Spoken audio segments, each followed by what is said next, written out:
Честно говоря, не задавался этим вопросом, так как я родился в Крыму. Крым мой родной дом, то есть я как бы за родину. Нет, я хочу быть в родном Крыму, на нашей родной земле, где наши родственники, где наши близкие. Я бы хотела здесь жить. Нет, конечно, я хочу жить только в Крыму, потому что это все-таки наша родина. Мы очень тяжело возвращались сюда, и поэтому как бы дети должны расти именно среди наших крымских татар и изучать крымско-татарский язык, соответственно. Нет, конечно. Естественно, я хочу жить на своей родине. Но и за пределы я не собираюсь выезжать, как бы, и не знаю. Есть те, которые пытаются выгнать крымских татар сегодня.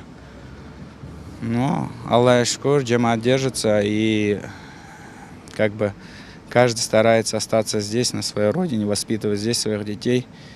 И нас наитаем. Никто уезжать не собирается. Нет, конечно, я же крымский татарин. Зачем? Я приехала на свою родину 30 лет тому назад. Зачем? Я буду куда-то уезжать. Нет, здесь хорошо. Нет. Нет. Нет, я здесь родилась, здесь хочу жить. Мен мында doğdum, мында яшадым. Мен Бақытшы сарайда doğдым, Бичік қойында.